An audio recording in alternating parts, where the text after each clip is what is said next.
All right, everyone. Well, we got Dr. Weimbs here with us today. This is who we're doing the fundraiser for, his research lab. And once again, even though I already said this off the record, but I just want to thank you for all your hard work and every single thing that you do for us with all your research. And you've been doing this for over 20 years now, right? Yeah, 20, pretty much 25 by now. Yeah. And Oh, wow. thanks for everything you do. Not many people, with an audience like you, just come out with a disease, and raise awareness. So, that's pretty amazing. So I really appreciate that you're doing all this. And I'm so glad you found us. So that's amazing. And I'm glad to be here. I am very lucky to find you. And like I was saying before, I've spoken to nine people now. And the first video that I made a couple days ago, Friday, I said, my mission, my goal is to just really make awareness. And just, I know there's going to be at least one person. And so far, I have talked to nine, all with not suffering with, PKD themselves, but all with family history. And surprisingly, they're all aware about nutrition, and how important nutrition is. I do understand, sometimes it doesn't, benefit some people, but right now for me, I mean, I'm taking, this approach, using supplements by your lab. And yeah, it's, my life is definitely going in the upward direction. Awesome. Yeah, that's terrific. And like you said, most people with polycystic kidney disease, they unfortunately don't really get told anything by their doctors yet, because it's, pretty new research and it takes, years and years and years for new research to filter down to clinical practice, unfortunately. So Yeah. going on that aspect, you said you've been doing this for almost 25 years. Right. First question that I have for you is what made you start focusing primarily on like PKD? Because a lot of people they always hear like, and I've gotten this in the last couple of days, actually the last like 6 7 months, with uh friends, family members that I've told about this, which was a very tight group because I went into this with an open mind, and I was very nervous and very scared. And I said, I'm also a superstitious person, so I didn't want to, alert the world. But everyone is more aware of chronic kidney disease, and polycystic, kidney disease turns into CKD. But what made you like primarily focus just or on polycystic kidney disease? Mhm. Yeah, great question. It was a bit of, one of those random things in life. I had just started my first independent research lab at the Cleveland Clinic actually at the time. And I had planned to work on something completely different. But then I was approached by a family with PKD in the family. And they were supporters of the Cleveland Clinic. They had some, wealth outside in the family, and they wanted to really support PKD research at the Cleveland Clinic. And nobody was doing anything in that direction. They found me somehow through my chairman of the department and figured out that we're working with kidney cells for a totally different purpose. And they essentially offered research funding for my lab if we would work on PKD. So, as a new assistant professor with no money yet in those days, yeah, for sure. I said yes. Yeah, we're the experts. Even though I had, didn't really know much about PKD at the time, and that was, 25 years ago. Um, yeah, so we got to work, figured out where some of the open questions in the field are, what we could contribute, and I hired a researcher, and we started the research and actually made some important findings pretty early on, and published some important papers, and that kind of launched my lab into becoming a PKD research lab, and it's been going strong ever since. So essentially, my entire lab is working on PKD at this time. That's Awesome. Thank you so much, once again for every single thing you do. What were some of the biggest challenges that you faced in those years of kind of really starting? My guess, and please correct me if I'm wrong, but would it be like funding and stuff? Yeah, funding is always a big question. And the first, many years of our research was really focused on what everybody else in the field focuses on. You look at molecular pathways, you try to find the next best drug target, and the next best drug approach you could try. But then we kind of accidentally more or less stumbled on these nutritional interventions, which turned out to be much more powerful than any of these drug interventions we'd worked on. But all of a sudden, nobody wants to fund nutrition, anything, right? Dietary interventions, because there's no money to be made. Doctors don't like diets and nutritional changes because that's not what they get paid for and what they have any education in usually. So it's much harder even to get funding for any research on a dietary intervention, let's say. So has always been a challenge. We have been lucky that we have some philanthropic supporters, people and families with PKD that are really eager to see nutritional interventions being tested. And so they have been funding my lab, which has been a lifesaver because just simply depending on, on research grants from public agencies, that's a tricky thing, let alone funding from the pharmaceutical industry. You can forget about that, of course, if you're Hmm. not studying drugs. Mhm. Yep. And just real quick for everyone watching, the fundraiser link or the link to the fundraiser is down below. We are raising quite a bit now. That's gonna, go directly to your lab. Thank you so much, Dr. Weimbs, once again, Thomas. Um, wow. So you've been doing this for 25 years. Do you think you can continue another 25 years?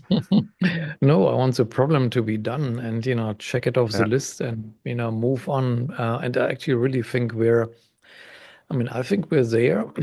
Now it's more or less a matter of convincing the rest of the field that Hmm. this actually works better than any of the drug approaches out there.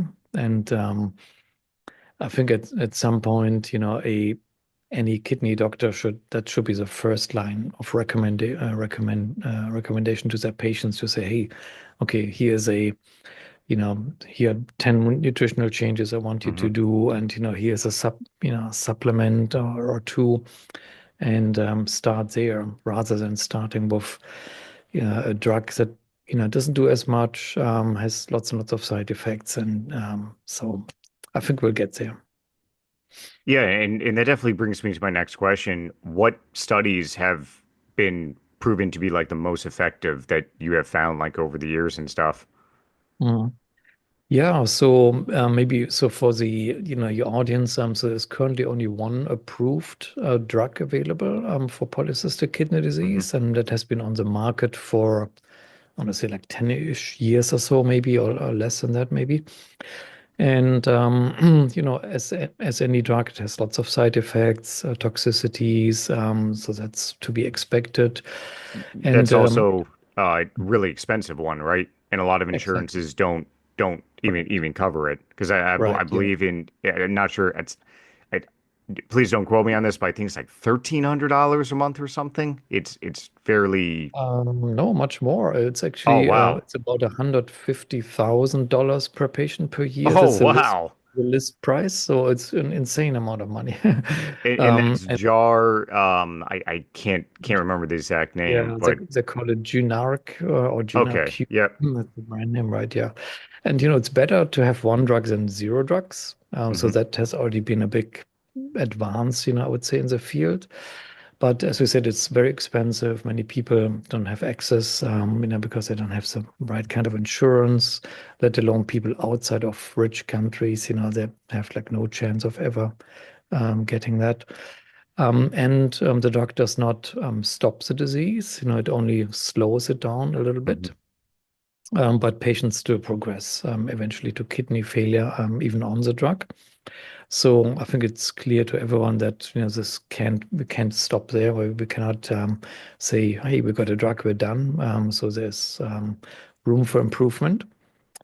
And I would say the biggest effect size, beneficial effect size, we have seen and published is really with the nutritional interventions, in Hmm. particular the ketogenic intervention. I'm sure maybe we'll talk some more about that. Um, and it's been really interesting.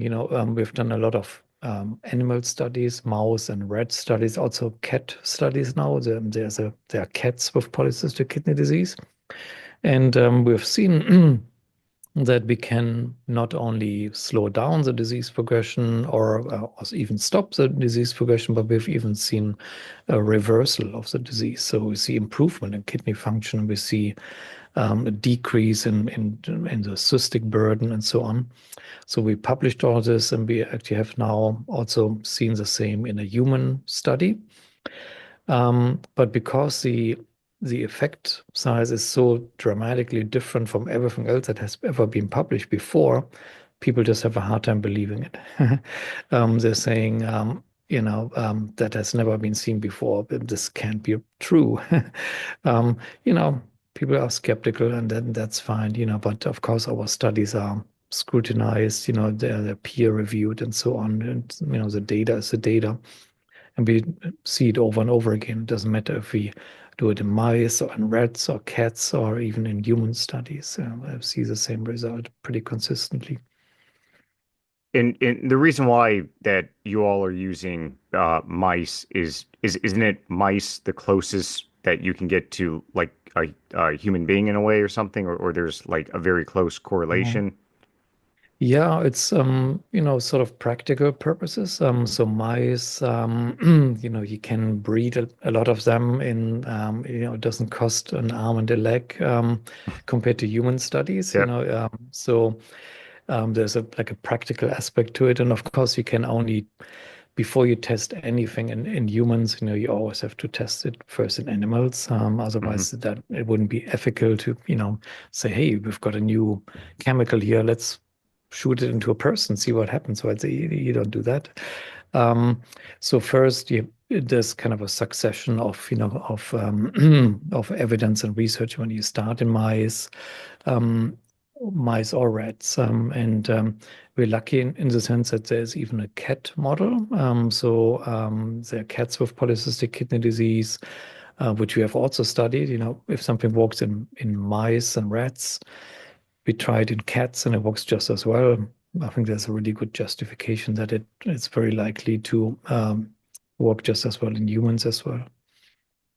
Yep. So with the ketogenic diet, because like there's been so the ketogenic diet that I saw right away was Dr. Berg's and no disrespect to Dr. Berg, especially if he ever stumbles on this video, but obviously there's a kidney friendly version of the ketogenic diet, and that's especially the one that I'm on now, um, because there's things called oxalates that are very detrimental because it's not just the sugar. So my question is sugar more of a problem than oxalates? And also, could you do a in your perspective, of all the stuff that you found, how, or rather, what are oxalates and pretty much how they can be very detrimental to us because almond flour and also nuts are very high in these oxalates. And one thing about the ketogenic diet, and I'm so grateful that I found you all. Otherwise, I honestly probably would be having a whole bunch of almond flour, keto cookies, not even knowing that I'm taking in all this stuff, and really damaging, my kidneys. Yeah, yeah. That's a lot of questions. Let me start by saying that so, like you said earlier, chronic kidney disease is a huge problem. It's actually the number one chronic disease of all the chronic diseases, the number Hmm. one by prevalence. So it actually beats cardiovascular disease, Oh wow. cancer, even type 2 diabetes. So there's more people with chronic kidney disease than any of those others. In the US, it's particularly bad. About 14% of people in the US are affected by chronic kidney disease, so Hmm. it's huge. And the leading cause of chronic kidney disease is actually diabetes and Hmm. the metabolic syndrome, all the problems that come with it.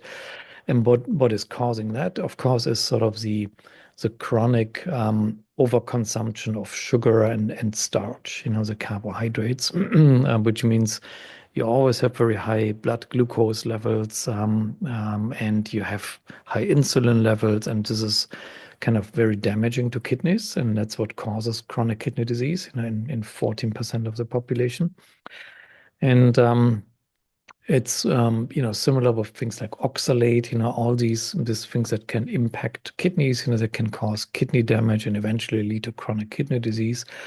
And what we found is that in people with polycystic kidney disease, that they're even more sensitive, if you will, to all these insults to the kidney. Right? If somebody has high blood sugar all the time, eventually it leads to chronic kidney disease, but there's like decades going, down the road until that happens.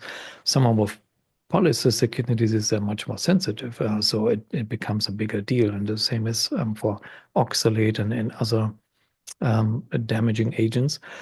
So that's kind of what why we have designed these the nutritional programs that essentially take these stressors away. So the biggest stressor maybe is the sugar and the starch, Hmm.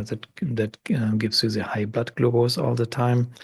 And the best way of taking that away is essentially flipping the nutrients around. And instead of eating lots and lots of carbohydrates all day long, you decrease that and you eat lots and lots of fat instead, fat and protein.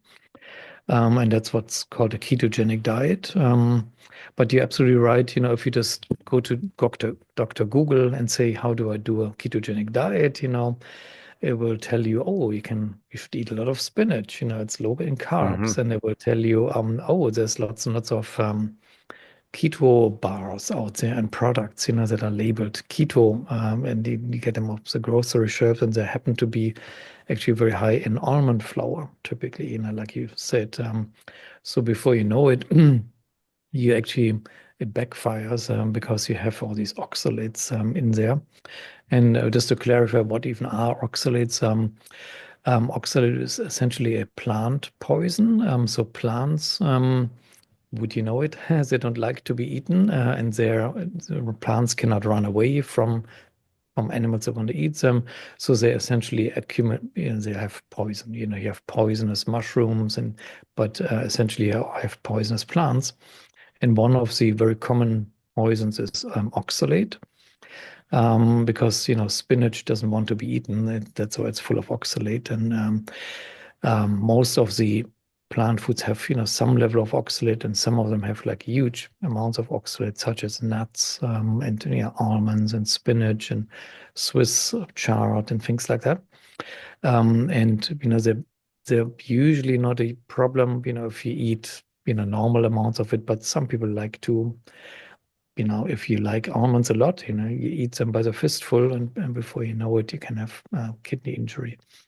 Yeah, so that's all kind of baked into this nutritional program that we put together, together with those renal dietitians that and have come up with this whole program that keeps the kidney safety in mind. I I can definitely tell you the last 2.5 years of my old diet, I actually was ramping up really almond nuts for the first time in my life. I mean, occasionally, peanut butter here and there, but I was eating like a lot of almond nuts, all the special type of flavors, the roasted garlic ones, the wasabi ones, all the really good ones, but not Mhm. just, one or two. I was taking like handfuls at a time. So I was definitely taking in, a ton. And like I said before, it's pretty remarkable how you could go on a ketogenic diet, but then also kind of hurt yourself in a way because you're unaware of, all these oxalates there and almond flour and other things that are, good on the keto diet that keeps you in ketosis, but it's kind of like a double-edged sword in a way. Right. Yeah, exactly. So I think it's that's actually one of the reasons why built up this whole program, because otherwise, if you just spread the word, hey, keto is good for PKD, people Hmm. will just Google their way through it, and without the proper guidance, I think that might backfire. Because I definitely, because the first thing that I did was go on forums, back in the end of May when I got home from my doctor's appointment, and I just said to myself, there has to be some other way. I'm gonna at least try before really accepting and continuing to enjoy my life for as however long possible. But um, yeah, I found I was very, very confused on the essential, like, the whole thing about oxalates, more than anything. But it's very good, especially with the program and going through the course and just learning about everything.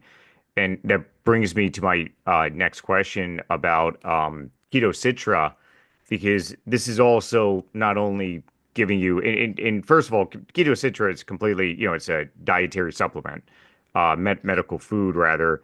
And I was, to be honest, I was a little hesitant, looking at it at first, just because there's a lot of things out there. Then I actually understood what it was and how it actually battles oxalates. And could you definitely, dive into more of, what Citra is and why all the ingredients are so important, such as uh, potassium, magnesium, so important. I didn't even realize I had a magnesium deficiency. Calcium. Then you have the BHB ketone supplement and also citrate. Yeah, no, great question. And maybe just to clarify also for your your audience, my day job, if you will, is as a professor at the Hmm. University of California in Santa Barbara. So I direct a research lab, full of grad students, postdoctoral researchers, undergrad researchers, and so on. And that's where we have made all these discoveries about the nutritional interventions, the oxalate, the keto, and so on. And as an academic, you publish things, in the scientific literature. And we started to publish all these findings, and patients, with PKD started to ask me questions and said, "Hey, what supplement should I buy? And Hmm. what do you recommend that's out there?" And I always said, "Hey, I can't recommend any of them because I don't know what's in them." You might know the supplement industry is a little bit notorious for cutting Yep. corners and putting Yep. cheap stuff into it and unnecessary fillers and this and that, right? So it's not something I would even feel comfortable recommending. And that was actually one of the main reasons for us then to launch a company. And that the company is called Santa Barbara Nutrients. So it's a Hmm. startup company out of the university. Um, and we launched it together with actually a whole group of terrific people that are new that have polycystic kidney disease. So they are industry professionals, all kind of with the same mission to provide something that's actually safe for patients and is kind of optimized for kidney disease. As opposed to just like picking some random supplements off the shelf and hoping for the best that it works. So for example, most BHB supplements, are very high in sodium, right? So they use sodium BHB. So that's not something you want as a kidney patient. And they're also very expensive too.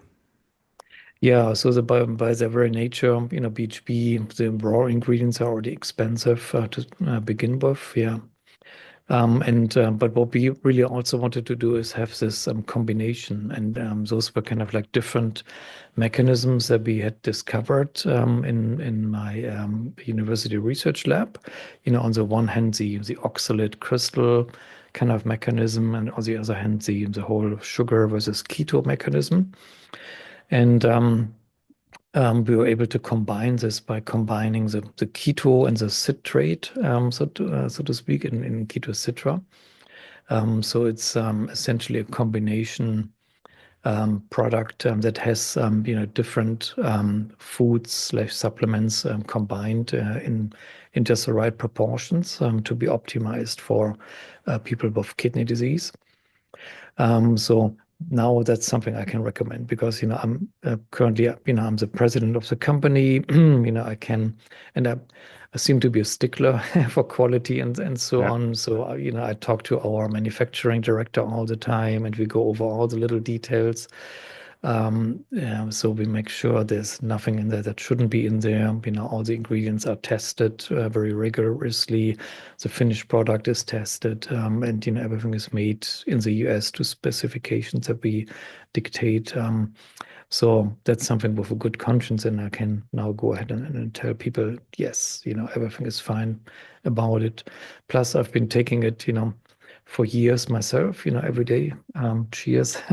Even though Yeah. I don't have kidney disease, I'm just taking it and it actually feels good Yeah, to me as it's incredible. Just like I was saying, magnesium so important. I never ever and then the dietitian that I was working with, she put in my metrics and I'm like, I'm eating avocados, but I'm getting, and then we start introducing keto citra, and it's just like wow. I can tell you just because I'm very active, exercise 5, 6 times out of the week. I don't feel that soreness at all. So yeah, it's definitely all the ingredients and this the supplements, and brings me to my next question. If someone is not able to order keto citra because their location, affordability, because when I first saw it on your website and stuff, I was like, wow, that's definitely high up there.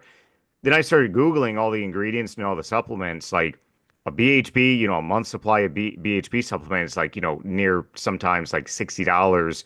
And then to get all the potassium ingredients that you would need in all the pills, it's pretty much, accurate. But if someone is in a location around the world or just can't, consume it, are there other supplements that they can, possibly take, or, yeah, what do you primarily just like recommend keto well. citra because it's definitely all the ingredients, like you said, are made in, the US and stuff. Right, yeah. So the Keto Citra does ship pretty much worldwide. There's Yeah. like 2 or 3 countries where customs usually gives trouble, but everywhere else it ships too. And we have a lot of international folks for personal use. They get it for themselves that way. Um, and it is true, one could save a few bucks by buying, stuff off of Amazon and mixing it up in your own kitchen. Do I recommend it? No, because, most people are not experts and, are not, you don't want to have to do the math trying to figure things out. And, you have the risk that, these supplements come with all kinds of fillers Hmm. and additives and extra things. Artificial sweeteners, and Exactly. it tastes like lemonade. I enjoy it. I take 2 scoops a day, and it just for me it's enjoyable, and I've noticed definitely benefits by taking it. Right. Yeah. Yeah, so I think, I can really recommend anyone to try this at home. Um, and you know, literally, I think if someone has a perfect diet, maybe they don't even need it. But whoever is perfect, so part of the reason for having keto citra around is so that people don't really have to be 100% Hmm. perfect all day long, all the time, because that's not very easily to sustain for most people. So it kind of is a helper, if you will. And we also, I never recommend to only take Ketosutra and keep eating all the junk because I think that is not an ethical recommendation.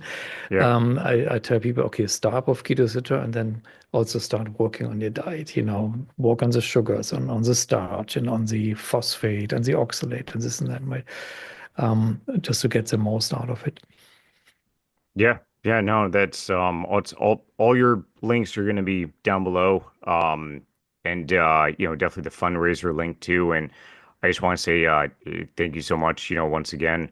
You know, and definitely on a closing note, yeah, you're always welcome, you know, back on and I would love to hear, you know, future things that you definitely, you know, have coming down the pipeline. But yeah, it's definitely made aware to the people that I've spoken to so far, and they're definitely grateful of every single thing that you're doing. Mhm. Awesome. Yeah, thank you, Chris. And again, I think it's really amazing that you're doing this, raising awareness, and now through all this, you have found fellow ADPKD folks out there, and yeah, that's amazing. I'd be more than happy to come on your channel, anytime you want me to, and we can talk about even other, besides polycystic kidney disease, there's like many